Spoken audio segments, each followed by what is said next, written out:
Welcome to Michigan Out of Doors. I'm Jenny Olson, and this week we've got another brand new show for you. There are so many fun things to do here in Michigan's great outdoors in the wintertime, including the December elk hunt. We're going to tag along with a young lady on her very first big game hunt with her dad. She was able to draw a cow tag here in Michigan and had a blast. You won't want to miss that. And Jimmy's got some other fun stuff for us this week too. Well, that's right, Jenny. We are pretty excited about that elk hunt. And after that, we're going to do something just a little bit different, something that we try to do at least once every year, and that is tag along with a few trappers here in the state of Michigan. We're going to hit southern Michigan and northern Michigan, teach you a little bit about what trapping is all about and why it is important here in the state of Michigan. Lots of good stuff on this week's show. You stay tuned. I'm Jimmy Gretzinger. It's time for Michigan Out of Doors. From the first spring rains to the soft summer breeze, dancing on the pine forest floor, the autumn colors catch your eyes. Here come the crystal winter skies. It's Michigan, Michigan out of doors.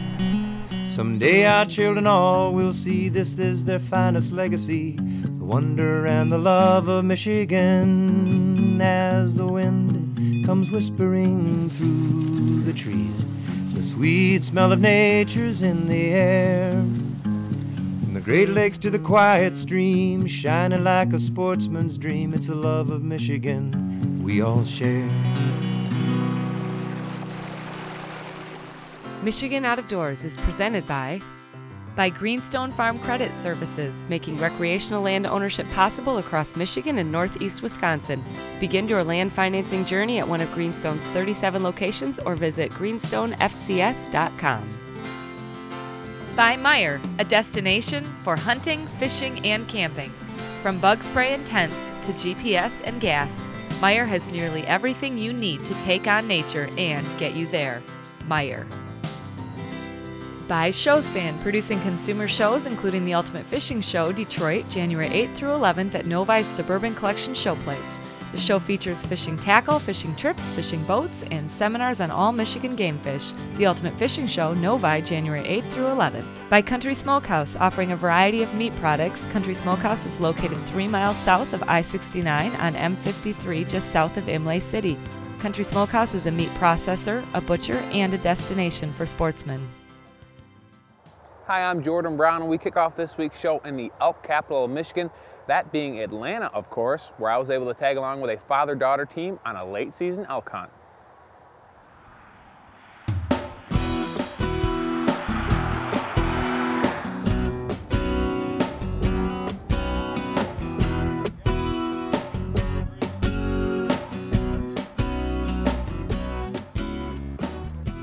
For this year's late season elk hunt, I would be tagging along with Conservation Officer Mike Mouchard and his daughter Hannah. Hannah was lucky enough to draw a cow elk tag through the youth transfer program designed to give tags that were unable to be used to kids. This was the first year Hannah's name was in the transfer program, and she was lucky enough to draw a tag. Basically every year I put in my wife and my daughter for points for elk and bear, so eventually we'll be able to get them tags. And this year I was on the Michigan DNR website, and there is a transfer program for youth for the elk tags. And so I saw that, clicked on it, and I went ahead and put my daughter's information in that for a transfer tag. We got a phone call, a tag became available that somebody had drawn and then turned back in, and she was successful in taking their tag. Every year what happens is someone will draw a tag and they may have an emergency in the family, they can't go to the hunt, or maybe they're not well enough, they're sick, maybe they just don't want to hunt. There are individuals that just, maybe they have an antlerless tag, they wanted a bull tag. So they'll turn those tags back in, and then rather than do a regular drawing again, they have this transfer list for use that they can have the tag go to them. Also tagging along on the hunt was local conservation officer Kelly Ross and his son Jacob. Kelly knows the area well and was confident we could put Hannah in front of a cow elk. The plan was to hunt a local golf course to start and then move to state land if we didn't have any luck there. We're in Montmorency County, we're in Area G of the Elk Management Unit. This is the primary area of the elk range. This is the December elk hunt. It's designed to manage the elk population in the core area and in the outlying areas of the hunt. We're in Unit G right now in the core area of the elk range. We're hunting at Elk Ridge Golf Course, which is just north of Atlanta. The habitat here is excellent. There's mature hardwoods, a lot of hills that the elk like, a lot of acorns in here this year, and of course, you know, the grass on the fairways and the gas wells in here. It's a varied habitat and it's ideal for elk. The hunt generally goes a little different than it does in the western states. We spend a lot of time in the vehicle to locate elk. And then once the elk are located, we get out and plan a stalk, kind of see which way the elk are going, which way they're moving, and try and get ahead of them, you know, move into position one way or another. Well, we saw several elk on the first day, but of course with only a cow tag in hand, we saw nothing but bulls. On the second morning, we decided to head back to the golf course in hopes of finding a cow. And before that hunt really even got started, that decision paid off, as we were notified by one of the deer hunters hunting the property that there was a small herd of elk on the course. We got some elk located just north of us on hole number 2, and hopefully they'll be there when we get there, and we're gonna park here and ease our way up the cart path. It was a short walk to where the elk had been seen last, and as we made our way along, the anticipation began to grow, wondering if this would be the opportunity we'd been waiting for. I was leading the way, Hannah was right behind me, and we were just trying to ease in up the edge of the trail. And I didn't actually see the elk. They were off to our left, just on the other side of the trees there. I didn't see them. I was looking at the wrong fairway. But then I heard them. Everybody let me know where they were at. So then we kind of eased around the corner, but they had already moved down quite a ways. So we got into position. We eased up on the edge of the hill and kind of peeked up over, and they were straight down all the way to the backwoods. I took a range with my rangefinder, and it was 219 or 220 yards. And at first I thought, well, and I might have even said, you know, that's too far, we're not going to take that shot. But we got in position. I wanted to at least get her to have the gun up and be comfortable and see if she could get the crosshairs on and just kind of play it by ear and see if maybe they moved closer. I wanted her to have the perfect situation. I didn't want to have any mistakes, so I wanted just to do everything right. If the shot wasn't there, we weren't going to take it. You know, I was confident in that you know, I've talked to her enough that if it didn't feel right, even if they were standing out in the open, we weren't going to shoot. As we waited to see if the elk would close the distance, Hannah became more and more comfortable with the shot. And after a short discussion, we decided that this was probably our best opportunity at this group of elk. And with a large cow separating herself from the group, we decided it was time to take the shot.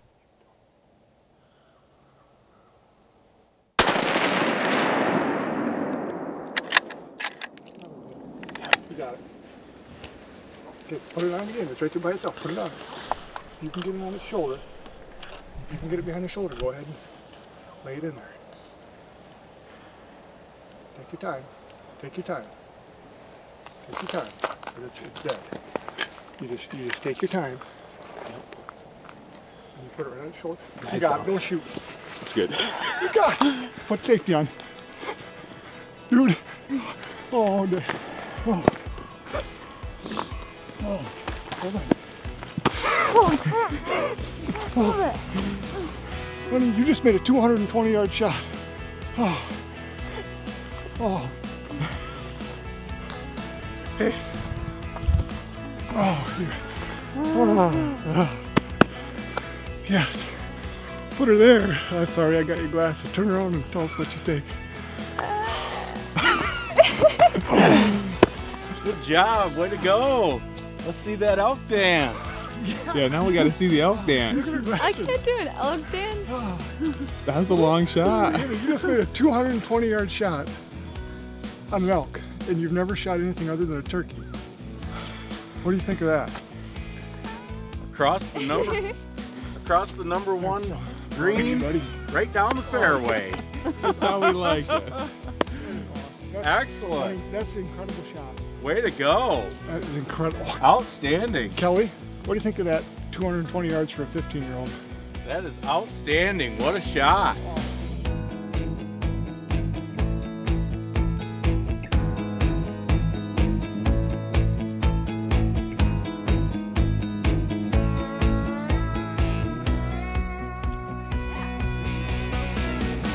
Way to go, Hannah.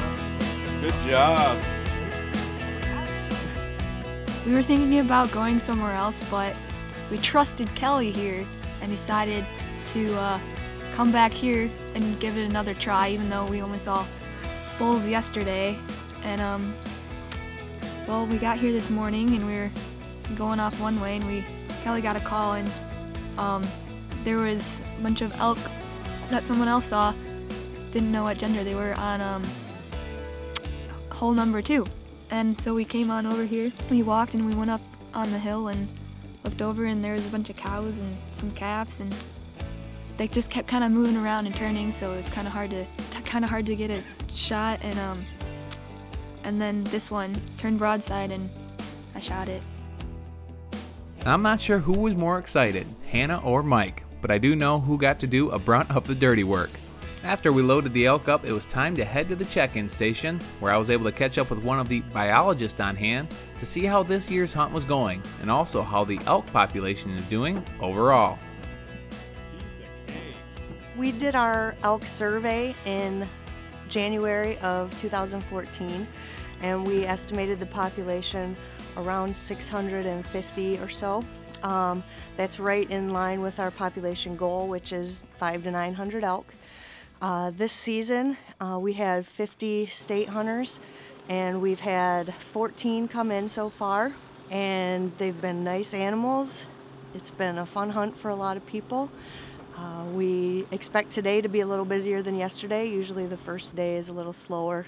We have a 2-year set regulations, so we will see 100 total tags for September and the December hunt next year, and then we'll have our survey again next year, and we will decide whether we want to increase or keep the number of tags the same. Hannah's cow was aged at over 6 years old and dressed out at over 310 pounds. And as if killing a once-in-a-lifetime Michigan elk at 15 years old wasn't enough, she was also the recipient of the Youngest Hunter, First Woman, and First Cow awards at the local elk poll. If you have a son or daughter ages 10 to 16, the youth transfer program may be something to look into. After all, it gave this father-daughter team the opportunity of a lifetime to harvest an elk here in Michigan's Out of Doors.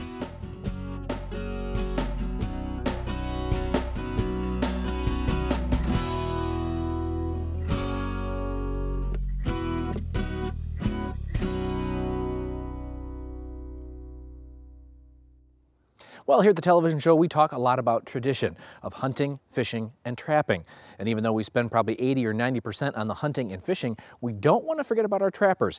They are a growing population here in the state of Michigan and play a very important role in game management and in conservation here in the great state of Michigan.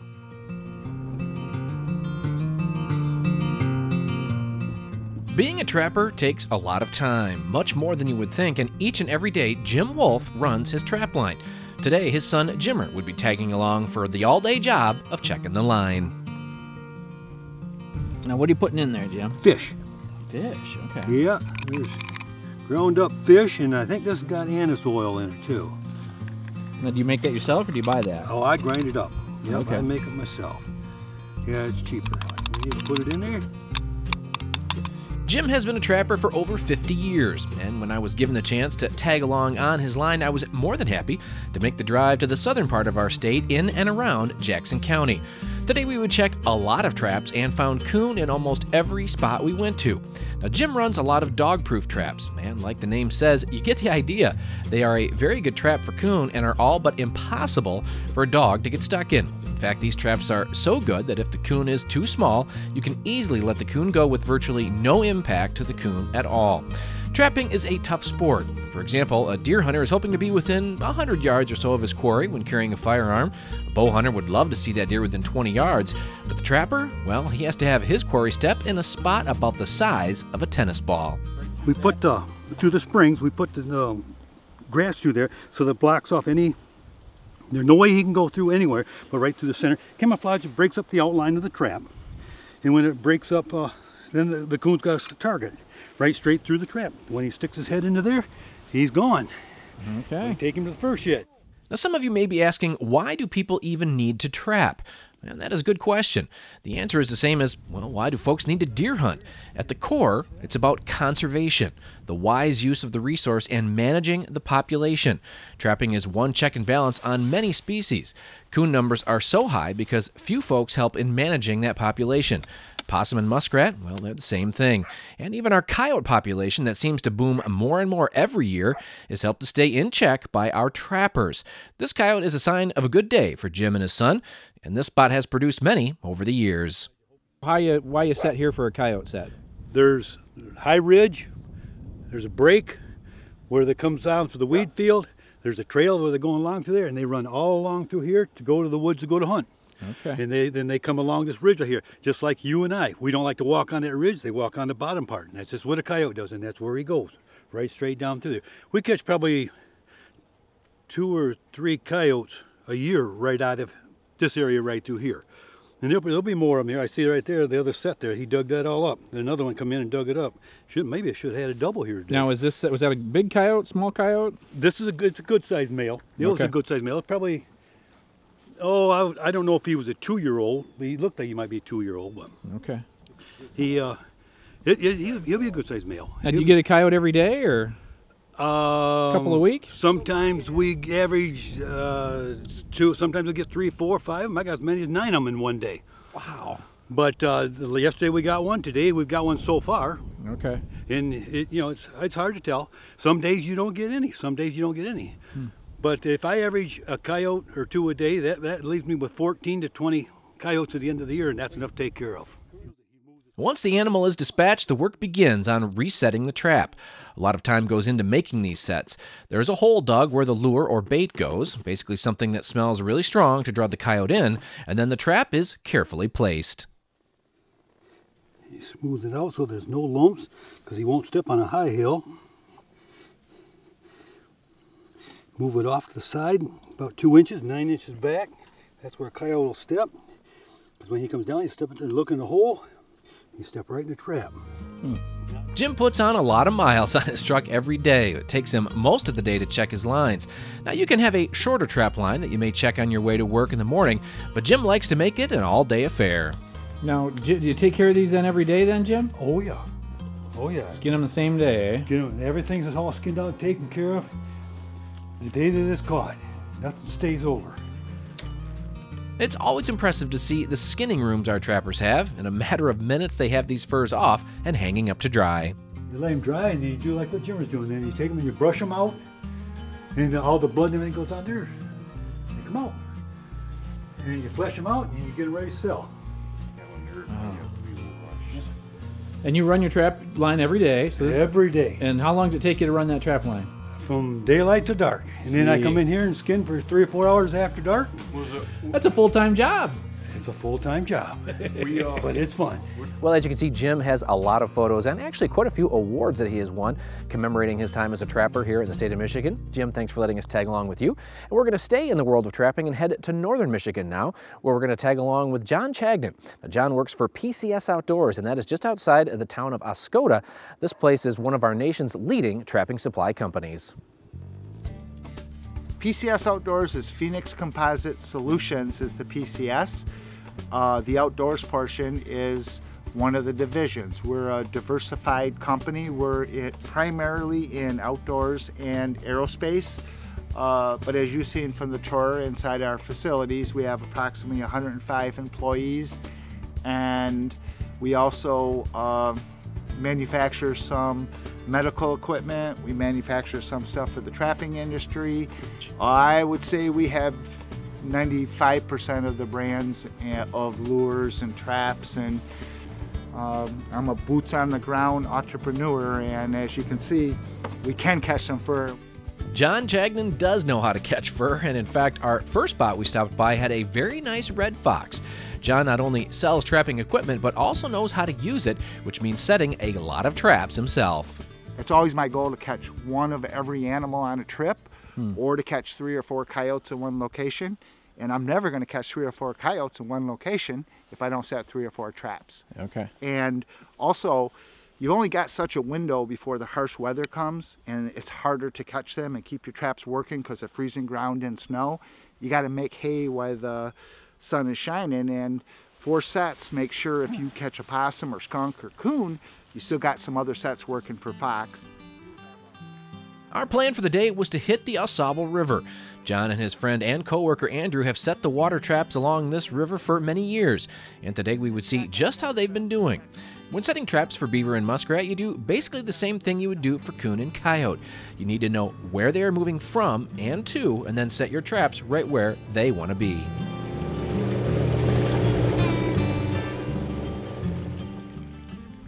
So what we're going to do is we're going to pull it up and then remake the set.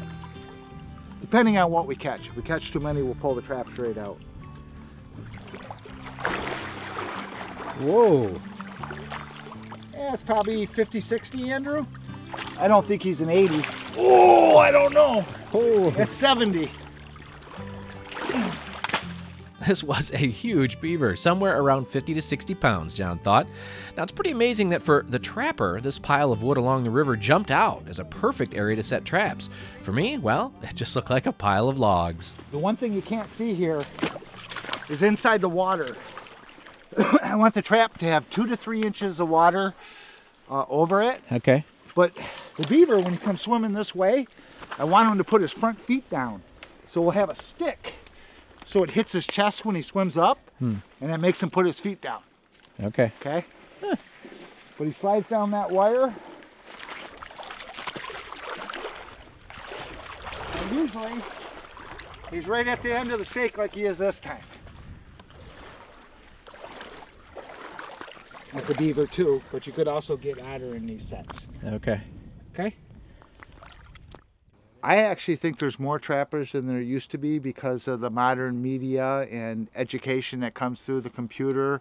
The web has provided YouTube where trappers can, you know, we ourselves put out a lot of YouTube hits, our videos, and people can see how to do it. So the equipment has changed to handle the growth of our population in our nation. In other words, now you can set dog-proof traps for raccoon, and as you've seen, there's very little chance of us catching dogs in these sets we check today for water animals. And through education, we're able to and follow the laws our DNR provide, and we're able to harvest these every year. And as I mentioned, where we caught that fox when we were walking in, I've harvested fox there every year for the last 10 years since I lived in this area. And when I used to live in the UP, it was the same way when I lived 10 years there. I harvested a fox every year in the same place. So I think trappers, when left to their own, don't over-harvest and want to see this for our future generations. Much like all our outdoor pursuits, the future depends on getting the next generation involved, and a big part of trapping is the selling of fur, which is what happens here at the J&K Fur Exchange. The US dollar, when our dollar is weak, is one of the reasons it sends the price of fur up, but the demand for fur is what sends it. China is a evolving country. The people are making money there today. They do like furs. That's one of the articles that they do like and stuff, and they're one of the major consumers in the fur industry. The fur market's been on the upswing here for probably about 5 years. As the market goes up, it will always draw in new people. It's kind of it's good because now we start to see some younger people again, you know, and this is good because it's a very fun outdoor activity. It's no different than deer hunting. It's no different than fishing. You know, it's just in the end you have a product a natural resource that you can sell. Trapping is an important part of our outdoor landscape. Thanks to Jim and John for showing us what it's all about and for passing on their love of this time-honored tradition. Thanks for joining us this week for Michigan Out of Doors. Make sure you check us out online when you get a chance. You can do it a couple of different ways on our website at michiganoutofdoorstv.com, where you can check out wild game recipes, some of our older episodes, all sorts of stuff about Michigan Out of Doors television there, or on our Facebook page at Michigan Out of Doors TV. We've got some fun in store for you here towards the end of the year, right here on Michigan Out of Doors. Well, that's right, Jenny. Lots of good stuff coming over the next few weeks here in Michigan Out of Doors, and it's become a little bit of a tradition tradition here at the television show that at the end of the year, we take a look back at the year and kind of some of our favorite stories, as well as go through month by month and just show you all the incredible things that our state has to offer. Lots of good stuff coming over the next few weeks here in Michigan Out of Doors. And as always, if we don't see you in the woods or on the water, hopefully we'll see you right back here next week. Michigan Out of Doors is presented by Jay's Sporting Goods with locations in Clare and Gaylord. Jay's, serving the Michigan outdoor enthusiast since 1971 with a wide variety of outdoor products. The gear, the knowledge, the tradition of Jay's, on the web at jayssportinggoods.com. By Chappelle, providing sleds, shelters, and accessories for your time on the ice. Chappelle offers a line of pop-ups, flipovers, and the Bay Runner, a mobile cabin with a shelf for electronics and a sliding seat. On the web at chappelle.com.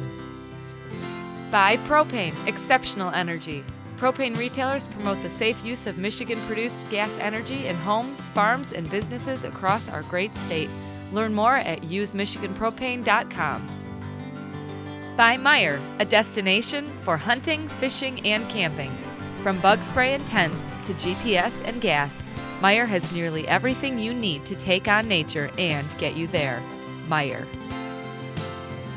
Closed captioning is brought to you by Propane, exceptional energy. Propane retailers promote the safe use of Michigan-produced gas to outdoor enthusiasts across our great state. When I wander far away, a dream stays with me night and day. It's the road that leads to my home state. I am a Michigan man. Changing seasons paint the scene like rainbow trout in a hidden stream. The white-tailed deer in the tall pine trees. I am a Michigan man. I am a Michigan man. Ask where I'm from and I'll show you my hands. Lord above, I love this land. I am